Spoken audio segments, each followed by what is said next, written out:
আসসালামু আলাইকুম প্রিয় শিক্ষার্থী। আজকে আমি শেখাবো কিভাবে লম্ব, ভূমি এবং অতিভুজ মনে রাখা যায়। খুব সহজে আমরা মনে রাখবো লম্ব, ভূমি এবং অতিভুজ। আমরা অনেকেই লম্ব, ভূমি এবং অতিভুজ চিনতে পারি না। আমরা এটা চেনার জন্য খুব সহজেই একটি সমকোণী ত্রিভুজ আগে আঁকিয়ে নেই। এটা একটি সমকোণী ত্রিভুজ। এটা কি কারণে সমকোণী ত্রিভুজ হলো? কারণ এই ত্রিভুজের একটি কোণ 90 ডিগ্রি। এই কোণটা 90 ডিগ্রি, মানে এক সমকোণ। আমরা জানি যে ত্রিভুজের একটি কোণ সমকোণ বা 90 ডিগ্রি, তাকে সমকোণী ত্রিভুজ বলে। আর এই সমকোণী ত্রিভুজের মধ্যে একটা লম্ব, একটা ভূমি, একটা অতিভুজ হয়। এটা পিথাগোরাসের উপপাদ্য অনুসারে।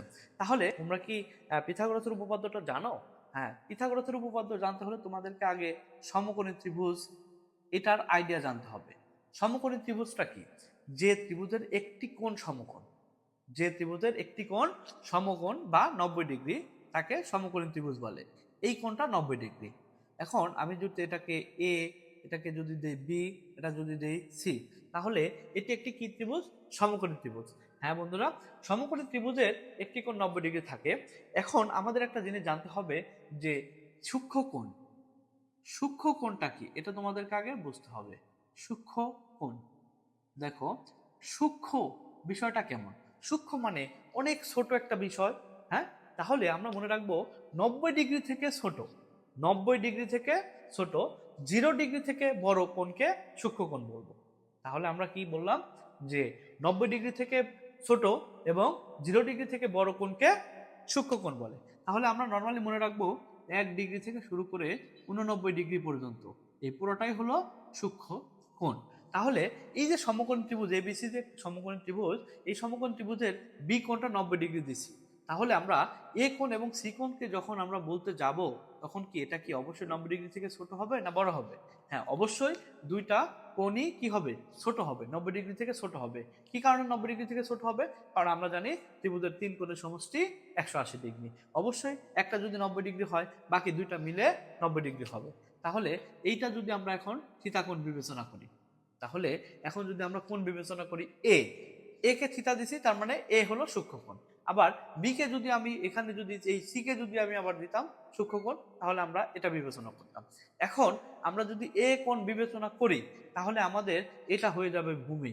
এখন এটা আমি বুঝবো কিভাবে? কখন কোনটা ভূমি হবে? এটা ভূমি হবে কখন, এটা কখন ভূমি হবে? আর এটা তো অতিভুজ, এটা তো আমরা সবাই জানি। কারণ কি? এইটা যে অতিভুজ, এটা বোঝার উপায় হলো সমকোণের বিপরীত রাশি। এই যে সমকোণ, এটা তো সমকোণ 90 ডিগ্রি, এই সমকোণের বিপরীত যে বাহুটা থাকবে, সেই বাহুকে আমরা কি বলবো? অতিভুজ বলবো। এছাড়াও সহজ টেকনিক আমরা বলবো যেটা তেরা বা বাঁকা থাকে, যে রেখাটা, যে বাহুটা এই সমকোণ ত্রিভুজের মধ্যে যে বাহুটা বাঁকা থাকবে, সেটাকে আমরা কি বলবো? অতিভুজ বলবো। তাহলে আমরা সবসময় এটা কি বলবো? এটা হবে অতিভুজ।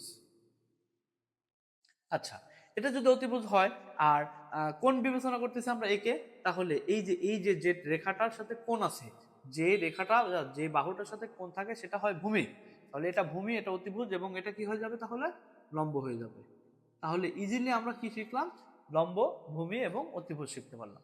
এখন এই একই ত্রিভুজটা যদি আমরা কোণ বিবেচনা করি, সি কোণটাকে যদি আমরা বিবেচনা করতাম, এটা যদি থিতা দিতাম, এটা অবশ্যই 90 ডিগ্রি, এটা বি কোণ, এটা এ কোণ।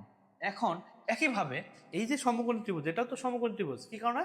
এটাও 90 ডিগ্রি। এটা যদি থিতা কোণ বিবেচনা করি, তাহলে এখন বিসিটা হয়ে গেল কি? ভূমি। কারণ আমি একটু আগে বললাম যে যার সাথে কোণ থাকবে সেই বাহুটাই হবে ভূমি। তাহলে এটা ভূমি হয়ে গেল। সি কোণটা এই কোণ বিবেচনা করার কারণে বিসিটা হয়ে গেল ভূমি।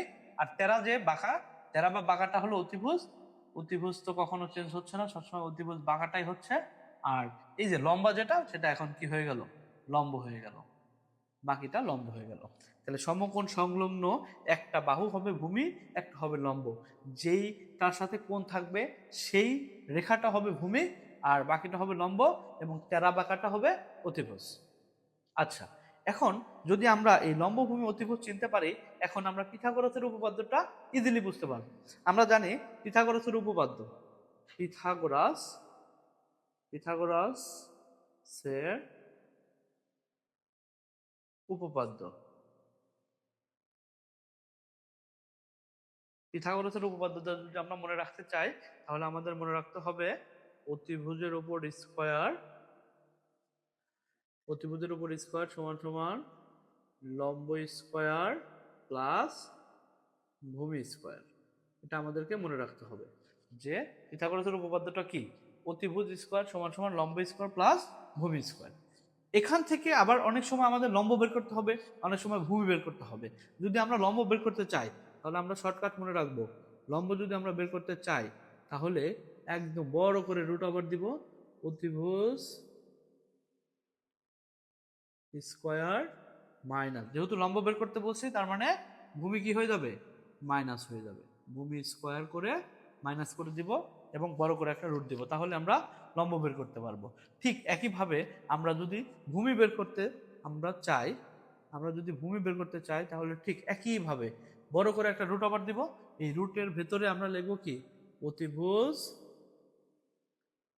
স্কোয়ার মাইনাস, যেহেতু ভূমি বের করব সুতরাং আমরা কি করব, লম্ব আমরা কি করব, স্কোয়ার করে মাইনাস করে দিব, তাহলে হয়ে যাবে। তাহলে এখানে আমাদের তিনটা সূত্র, একটা অতিভুজ বের করার সূত্র, এই স্কোয়ারটা পরে রুট করে দিলে আমাদের হয়ে যাবে যে অতিভুজ সমান সমান রুট ওভার লম্ব স্কোয়ার প্লাস ভূমি স্কোয়ার। ঠিক একইভাবে লম্ব বের করতে গেলে রুট ওভার অতিভুজ স্কোয়ার মাইনাস ভূমি স্কোয়ার, ভূমি বের করতে গেলে রুট ওভার অতিভুজ স্কোয়ার মাইনাস লম্ব স্কোয়ার। ধন্যবাদ বন্ধু।